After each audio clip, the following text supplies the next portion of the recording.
자, 오늘 지수가 역시 미국 영향을 어찌 할 수가 없네요.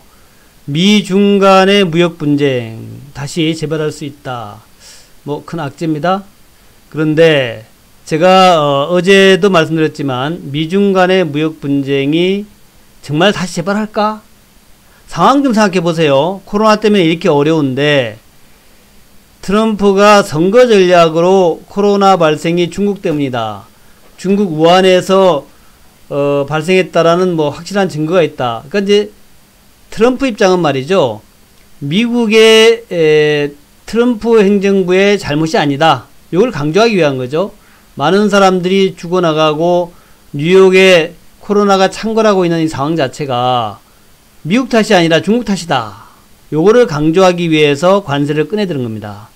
다시 얘기한다면 사실 명분이 없어요. 무슨 코로나가 중국 때문에 발생했다라고 하는 얘기를 계속 주장할 수 있는 근거는 없습니다만은 잠시 선거 전략상으로 관세의 길을 덜먹이면서 중국의 책임이 있다라고 떠넘기는 그런 정도의 제스처지, 이것이 지속적으로 무역 전쟁을 다시 일으킬 만한 그런 합리적인 어떤 논리적인 그런 근거는 빈약한 겁니다. 따라서 제가 볼 때는 코로나를 근거로 해서 중국과 다시 무역 전쟁을 일으킨다라는 것은 굉장히 무리수다라는 것이 될 것이고, 이것은 트럼프한테 결과적으로 악재가 될 수도 있다. 따라서 아마 볼 때 이번 한 번 정도 슬쩍 중국을 건드려주면서 민족적 감정 이런 것들, 미국 우선주의, 미국 선민사상 이런 것을 조금 잠시 좀 불러일으키는 이런 정도로 해가지고 아마 트럼프가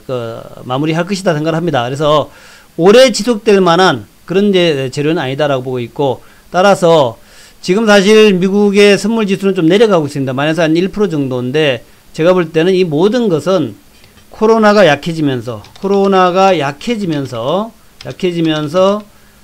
마감될 것이다. 이렇게 보고 있어요. 따라서 너무 걱정하지 않아도 되겠다. 그렇게 결론을 내립니다.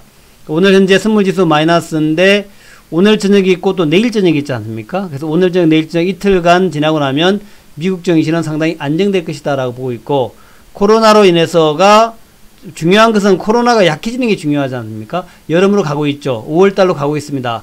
자, 5월달에는 증시나 경제가 좀 회복될 수밖에 없는 것이, 우리나라는 빼고 일단 여름으로 가고 있기 때문에 코로나가 약해질 수밖에 없다는 거하고, 또 5월달부터 국제 유가가 반등으로 갈 것입니다. 그래서 제가 볼 때는 오늘 이 시간 5월 4일 징검다리 연휴 요 시간이 아마도 상당히 좋은 매수의 찬스 중에 하나가 될 것이다 생각이 돼요.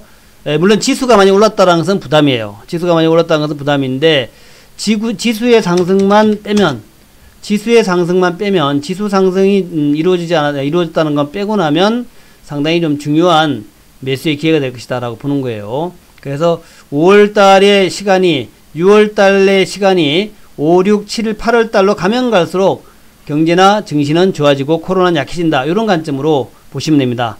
결국 여름에는 감기가 약해질 수밖에 없어요.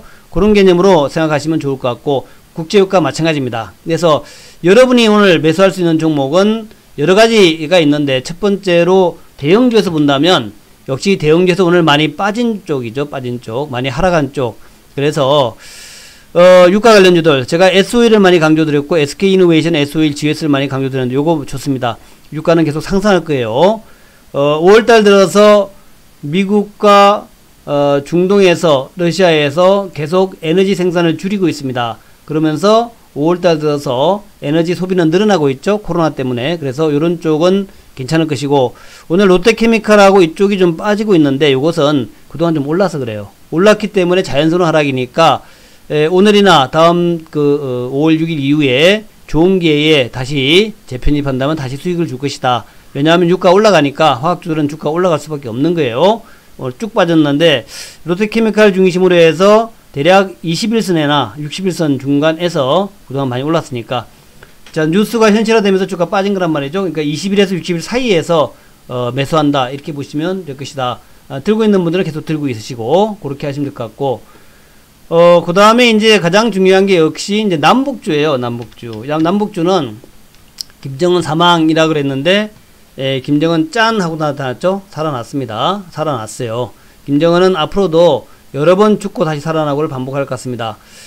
오늘 보면은 가장 그래도 앞서가는 종목들이 먼저 철도주였습니다. 철도주하고 자원 관련주인데 여기에서 역시 이제 우리 공략은 1등주라 해야 돼요. 최근 들어서 철도주에서는 대하TI가 대장입니다. 오늘도 보면은 대하TI가 가장 먼저 올라가가지고 지금 조정을 받고 있는데 현재 분차트에서 보면은 요렇게 지지라인, 자 요런 지지라인 6650원 라인에서 잘 지지를 받는 그런 모습 보이죠. 주가가 올라가서 지지받고 매물을 소화하게 되면 매수 기회가 되는 거죠.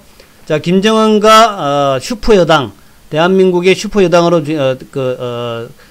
자리매김하고 있는 지금 민주당 정책의 가장 핵심 중에 하나가 남북 관련 현안이죠. 따라서 아마 다이나믹하게 북한과의 관계 설정을 해 나갈 것이다 생각이 되고, 그러면은 이제 계속적으로 재료가 나오는 거죠. 남북 관련 재료.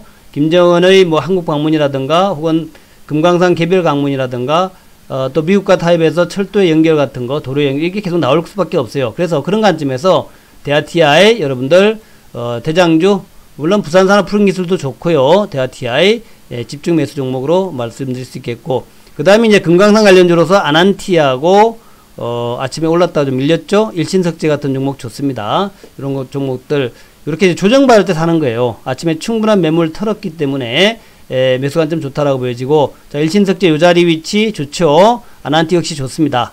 그렇게 보시면 될 것 같고, 이제 세 번째로 볼 수 있는 게 오늘 부각된 자원주예요. 자원주.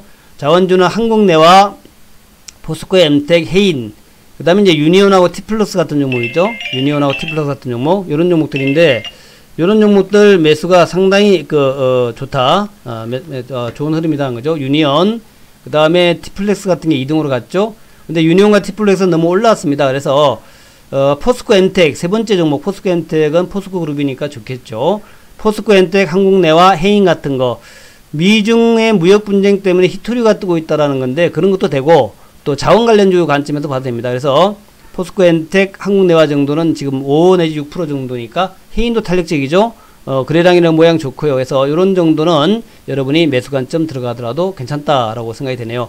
자, 그렇게 보시면서 오늘 여러분이 매수해야 될 종목은 급등주 계열에서는 남북주, 이게 좋을 것 같고, 조금 길게 봤을 때는 역시 유가 관련주들 모습이 좋다라는 거죠. 유가 관련주, 그리고 화학주들, 그 외에 이제 제가 절대 저점에 있다라는 종목에서 역시 KB금융과 신한지주 같은 거 좋습니다. KB금융, 신한지주 좋고요.